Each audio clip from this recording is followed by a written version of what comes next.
大家好，我係設計師阿 Ben， 喺我身邊呢位咧係呢間日式家具店間菇 Oyachi 嘅負責人 Joseph。係，你好阿 Ben， 多謝你今日嚟採訪我哋。睇日式家具店，大家都會聯想到係簡約、自然同埋精細嘅工藝。咁咧，阿 Joseph 啊，其實咧日式家具店咧喺香港係咪多唔多㗎？其實保守估計其實應該都係10間左右啦，咁就算喺香港嚟講個受眾係比較少嘅，但係因為佢嘅工藝咧，好似你頭先咁講係比較標緻啲啦，咁都有一啲捧場客嘅。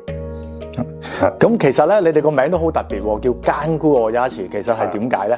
其實我哋本身係一個日本嘅品牌嚟嘅，咁喺日本已經52週年㗎啦。咁咧間菇 Oyachi佢個意思咧，環顧咧就係講緊嗰個人好固執地去做一個家私嘅嗰個方法啦。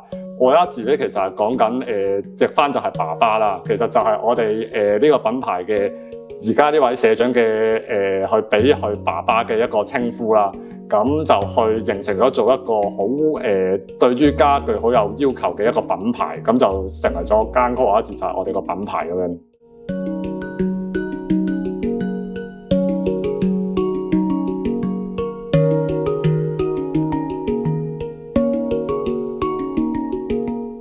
Joseph 啊，我頭先咧一入到嚟呢度咧就好中意呢個範圍啲家具啊，因為好多原木咧同埋入榫嘅家具喎。其實咧佢哋有咩名堂㗎？其實我哋呢度係咁樣嘅，我哋總共有差唔多10位唔同嘅工匠啦嘅產品擺咗喺度啦。呢個係其中一個工匠去擺嘢嘅區域啦。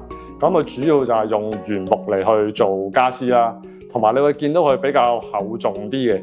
因為其實佢呢種風格咧，就好似你哋去咗溫泉旅館見到嗰種傳統嘅和式風格，咁佢哋就會比較着重用咗一啲厚重嘅木材啦，去表現翻嗰個木嘅天然質感啦，同埋有一啲榫藝咁樣咯。咁佢就會比較表現到日本人去崇尚嗰個木材嘅自然嗰種感覺。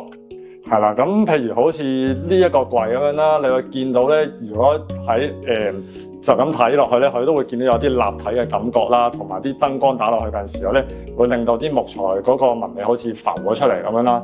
個原因就係因為咧，佢個工匠咧就係用咗一啲原木啦，然之後睇咗每一塊木嘅紋理，然之後就刨一啲浮雕上去嘅。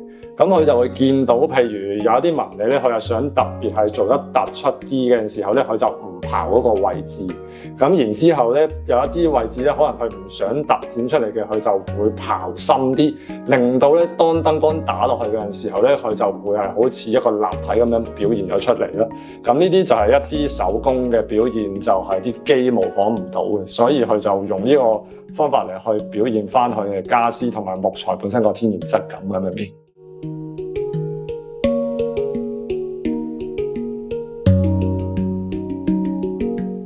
Joseph 啊，呢度都幾特別喎，係和式加現代風格喎，點解會咁特別嘅？係啊，因為咧，其實咧喺香港嘅一啲則嗰度咧，你都好難去呈現翻日本傳統嗰種風格去做到成個地台做榻榻米噶嘛。但係咧有香港嘅客人都好中意日本嗰種風格，點樣去呈現翻出嚟咧？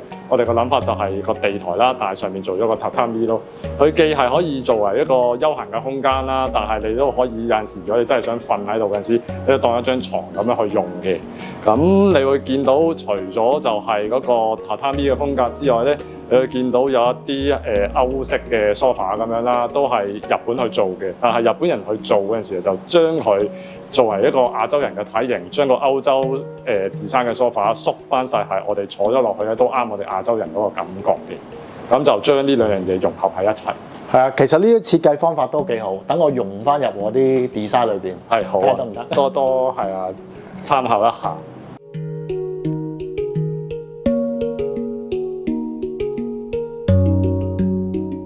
咁啊 Joseph 啊，嚟到咧呢個區域咧，我聞到陣香味喎。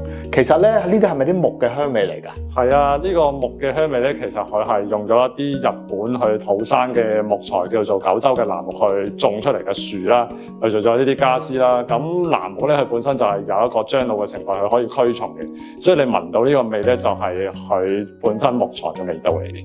阿 Joseph 啊，我見到呢張台都幾特別喎，佢崩咗一忽但係崩咗得嚟咧，佢又幾靚㗎喎。係啊，其實佢咧呢一種感覺咧，就係日本人所謂嘅嗰個 wabi sabi 嘅感覺啊。其實佢就係想做翻一個本來咧木就係唔完美嘅啦，但係保留翻嗰個唔完美去俾你去睇到，去作成為一個作品嘅。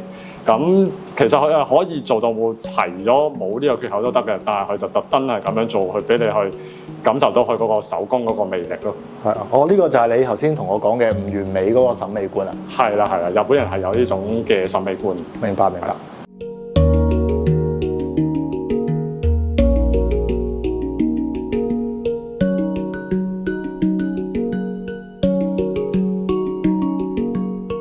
阿 Joseph 啊，頭先我入到嚟咧，都覺得呢個好特別㗎啦。日式咧都會有做呢啲咁嘅中高身吧台咁咩？其實會有㗎，因為其實咧喺日本嘅情況咧，佢哋都好常用一啲 open kitchen 嘅方法嚟去做佢哋個屋企嘅 interior 嘅。原因就係因為佢會令到成個空間感會加強咗啦，同埋日本人都好常咧去想係一家人啦，跟住之後大家一齊去做料理嗰個感覺嘅，咁就大家一齊參與咁樣嗰個方法咯。咁所以咧open kitchen 喺日本嚟講都係比較常見。哦，咁我明白啦。咁啊 Joseph，多謝你今日嗰個分享啦，真係令我識到好多嘢。係。如果大家中意我哋呢條片，請大家 like、訂閱同留言。想知道片裏面更多資訊嘅，可以 PM 我哋。